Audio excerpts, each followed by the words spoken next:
అనుకున్నదే నిజమైంది బావా. పట్టెడు గురించి పట్టించుకునే నాదుడే లేడు, గుడి గురించి ఆలోచించేవాడే లేడు. ఇన్ని సంవత్సరాల తర్వాత ఆ పుణ్యాత్మురాలు సీత వలన ఈ సమస్య పరిష్కారం అవుతుంది. బావా, ఇలాంటి వ్యవహారాలు పట్టాన్ని తేలవు. పట్టెడబోయిందంటే ఎంతో పకడ్బందీగా కొట్టేసుంటారు.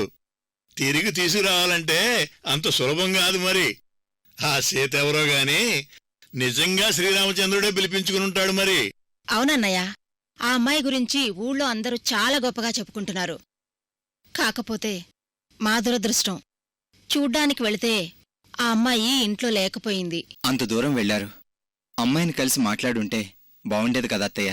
నిజమే బాబూ, కాని శివరామరాజుగారికి ఆరోగ్యం బాగాలేదు. వారం రోజుల వరకు ఊళ్ళోకి రారంట. తప్పనిసరి పరిస్థితుల్లో చూడకుండానే వచ్చేశాం.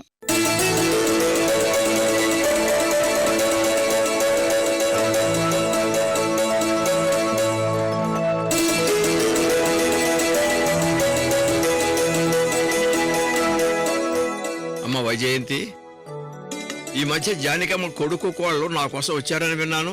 వచ్చారు తాతయ్య, మీరు లేరు కదా అని వెళ్ళిపోయారు. మరి సీతతోనైనా మాట్లాడారా? సీతతోనా? మాట్లాడలేదనుకుంటా తాతయ్య. అట్లానా? మరి ఫోన్ నంబర్ అయినా ఇచ్చి వెళ్ళారా? ఇచ్చారు తాతయ్య. ఒకసారి వాళ్ళతో నేను మాట్లాడతాను, ఫోన్ చేసి ఇవ్వమ్మా. అలాగే తాతయ్య.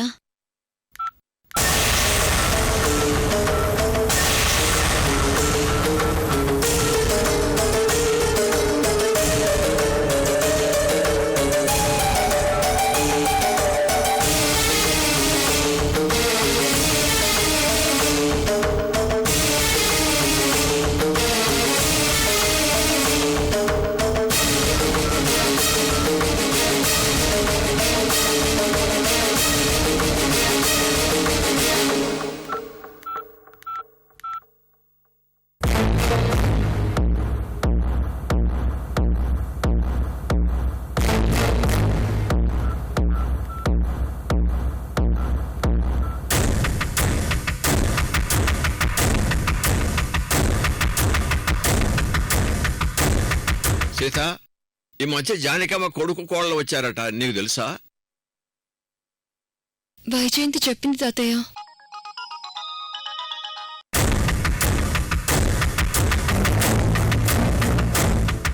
రింగ్ అవుతుంది తాతయ్య. ఇలా ఇవ్వమ్మా.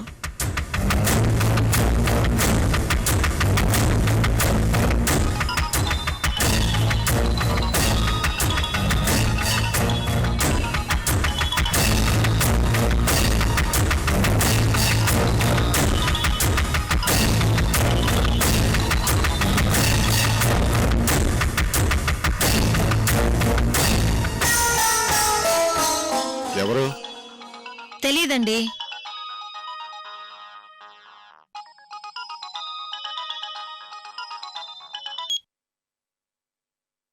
Hello hello, Krishnamurthy. అవునండి. నేను బొబ్బర్లంక శివరామరాజును మాట్లాడుతున్నానయ్యా. అయ్యా శివరామరాజు గారు, నమస్కారం అండి. నమస్కారం. బాగున్నావా కృష్ణమూర్తి? బాగున్నానయ్యా. అదే మొన్న మన ఊరికొచ్చాను. మా అమ్మని, ఊరి పాత జ్ఞాపకాల్ని నెమరేసుకుని తిరిగొచ్చానయ్యా. కాకపోతే ఆ సమయానికి మీరు ఊర్లో లేరు. మీ మనవరాలు వైజయంతికి నా నెంబర్ ఇచ్చొచ్చానయ్యా.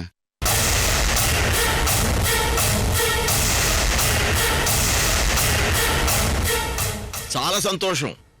మీ అమ్మగారు పోగొట్టిన బంగారు పట్టడా మళ్లీ సంపాదించి మన ఊళ్ళో సీతారాముల కళ్యాణం జరిపించాలనే దృఢ నిశ్చయంతో ఉన్నాం కృష్ణమూర్తి. తెలిసిందయ్యా. సీత అనే అమ్మాయి ఆ బాధ్యత తీసుకుందని విని చాలా సంతోషపడ్డాం.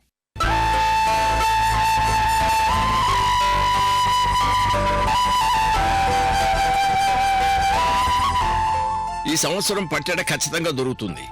సీతారాముల కళ్యాణం జరిపించి తర్వాత పట్టెడ మీకు అప్పగిస్తాం.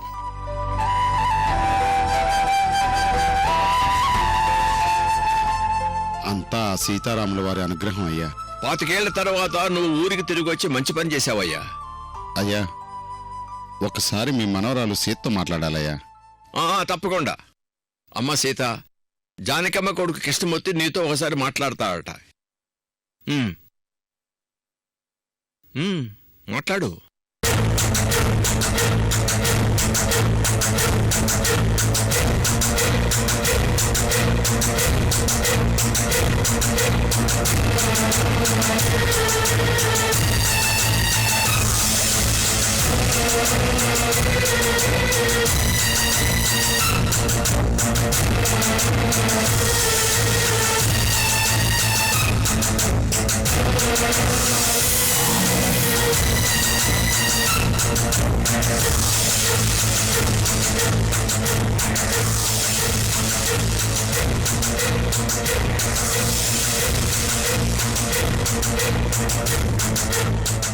హలో హలో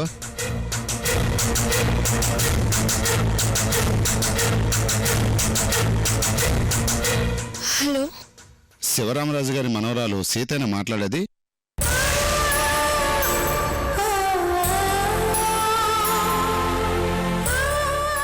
ఆయ్, అవునండి.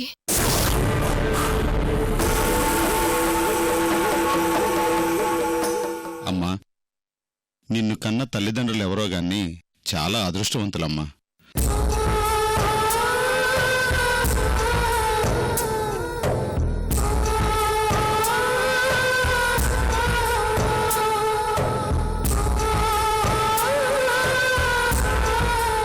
నా పెద్ద కూతురు అమృత ఉంటే ఖచ్చితంగా తనకే ఈ బాధ్యత అప్పజెప్పేవాడినమ్మా.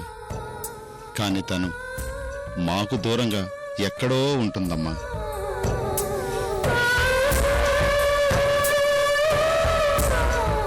నువ్వు మా కూతురు లాంటి దానివేనమ్మా. మా బాధ్యతని నీ బాధ్యతగా తీసుకొని ఆ పట్టెడును తిరిగి తీసుకొచ్చే ప్రయత్నం చేస్తున్నావు. నీ ప్రయత్నం తప్పకుండా ఫలిస్తుందమ్మా. ఆయ్, అంతా తమరి ఆశీర్వాదం అండి. మా ఆశీర్వాదాలతో పాటు ఆ భగవంతుడి కరుణా కటాక్షాలు నీకెప్పుడూ ఉంటాయి తల్లి.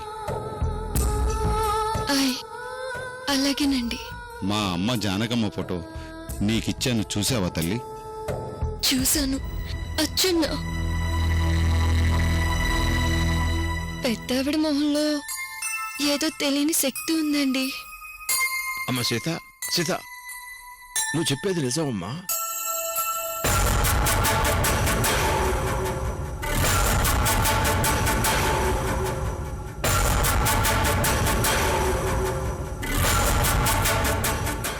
మా అమ్మ మళ్ళీ నా కూతురు అమృతలాగా పుట్టింది తల్లి.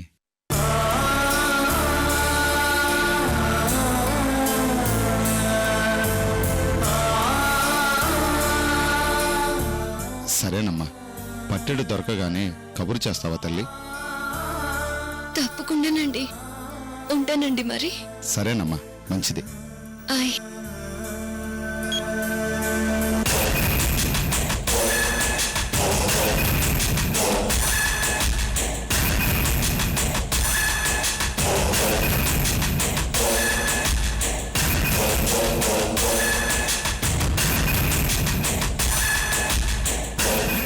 మాట్లాడవా సీత? అదే జానకమ్మ కొడుకుతో మాట్లాడాను. నువ్వు ఫోన్లో మాట్లాడుతున్నావని తాతయ్య బయటికి వెళ్లారు. మొత్తానికి మీ నాన్నతో ఆయ్ ఆయ్ అంటూ వాయిస్ మార్చి భలే మాట్లాడావు.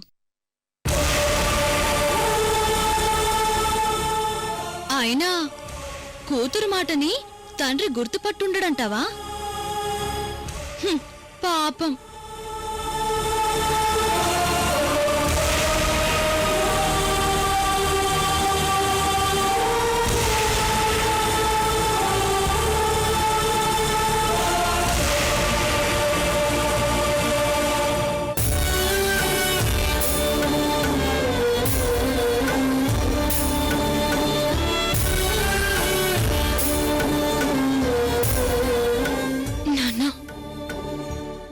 పట్టెడును తిరిగి తీసుకొచ్చే బాధ్యత నాది. మీరు ప్రశాంతంగా ఉండండి.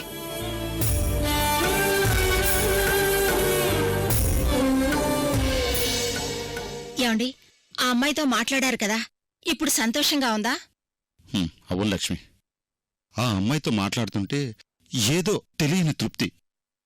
ఆ అమ్మాయితో మాట్లాడుతుంటే మన అమృతతో మాట్లాడినట్టుగానే అనిపిస్తుంది. అవునా? బావ అంతేనమ్మా. కూతురు వయసులో ఉన్న ఏ తల్లి బిడ్డ మాట్లాడినా అమృతే అనుకుంటాడు. కూతురు మీద బెంగ లాంటిది.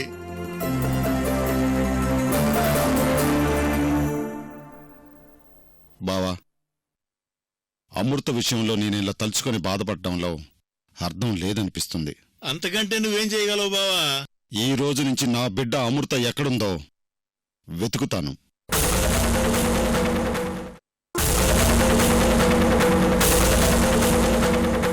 అవును లక్ష్మి, 25 సంవత్సరాల క్రితం చెయ్యని తప్పుకు ఊరొదిలి వచ్చేశాం. పట్టెడు ఎలా పోయిందనే విషయం చెప్పకుండానే అదే ఊరిలో మా అమ్మ జానకమ్మ పోయింది. ఆ పట్టెడు పోగొట్టుకోవటమే శాపంలా నేను నా కూతురు అమృత ఎప్పటికప్పుడు అపార్థాలతో దూరం అయిపోతూనే వచ్చాం.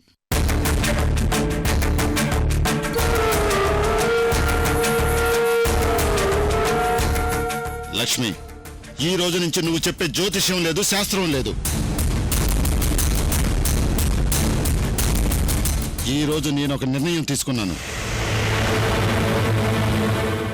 నా బిడ్డతో కలిసి నేను సంతోషంగా ఉండటం వలన నేను చనిపోయినా పర్వాలేదు.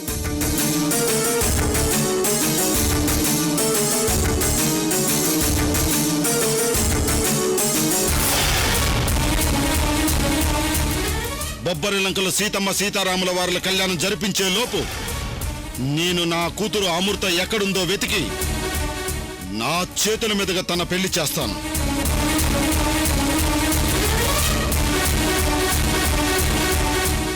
ఆ రోజు నేను ఈ నిర్ణయం తీసుకోలేకపోయాను. కానీ బొబ్బర్లంక నుంచి తిరిగొచ్చాక నా మనసులో ఈ సంకల్పం కలిగింది.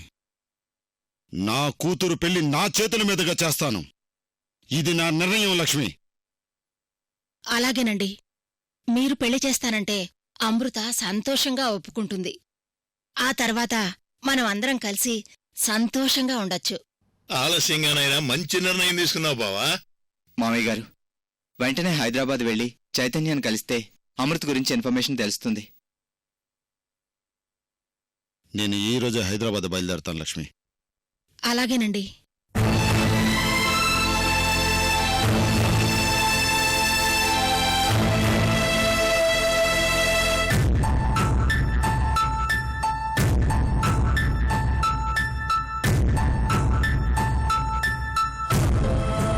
అమ్మా, ఆ పట్టెడు శాపం పోయి అమృత పెళ్లి జరిగేలాగా ఆశీర్వదించమ్మా.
కాంట్రాక్ట్ డీల్ ఓకే అవుతుందని డాడీకి చెప్పాలి.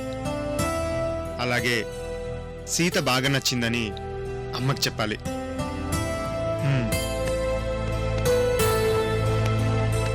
అరే మొబైల్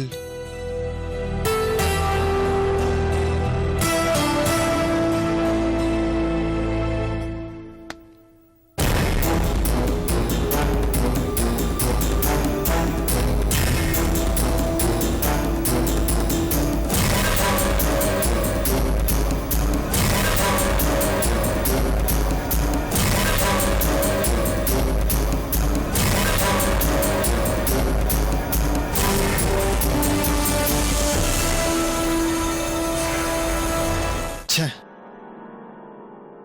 నా సెల్ ఫోన్ ఎప్పుడూ మర్చిపోలేదు. ఇదే ఫస్ట్ టైం. ఎందుకు ఇలా జరిగింది?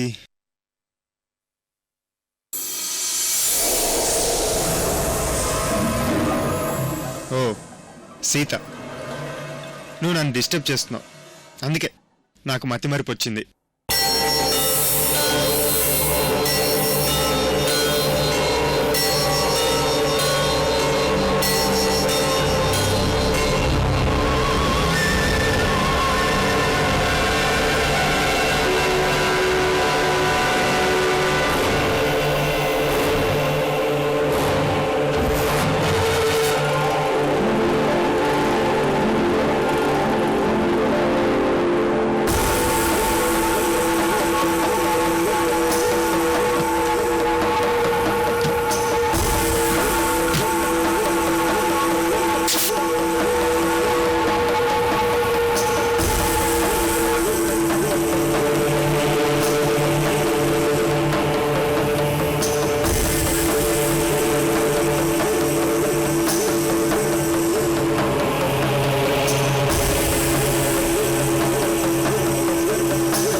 సీత, చంపేస్తున్నావు.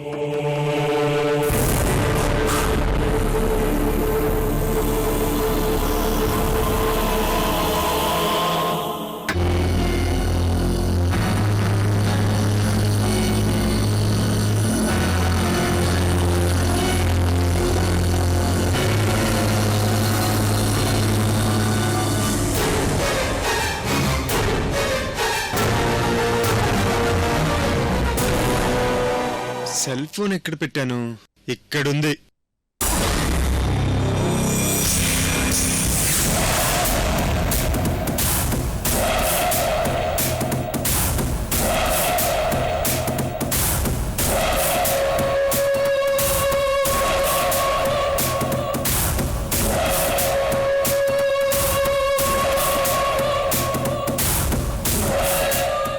విక్కీబాయ్, మీరు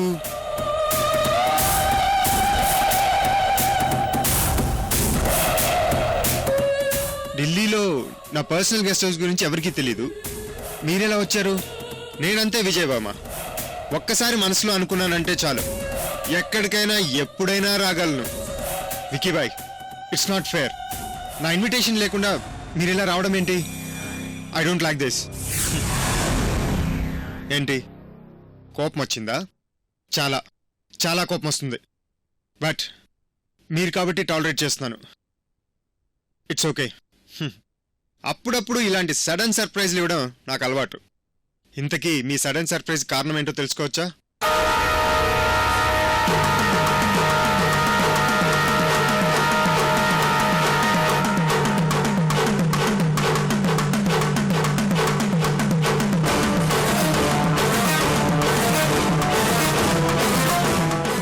$2,000 కోట్ల బ్రేవరీస్ ప్రాజెక్ట్ నీకే కన్ఫర్మ్ అయింది. రియలీ?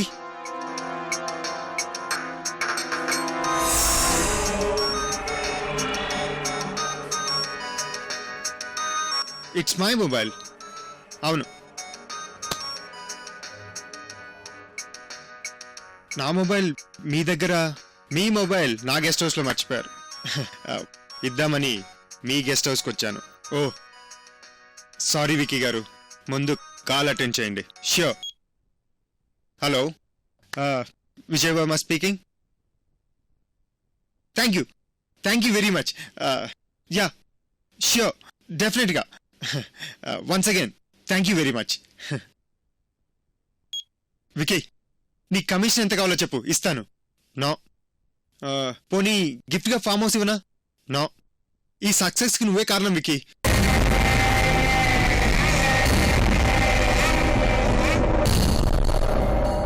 కమాన్, ఏమైనా అడుగు. నీ ప్రాణం కావాలి.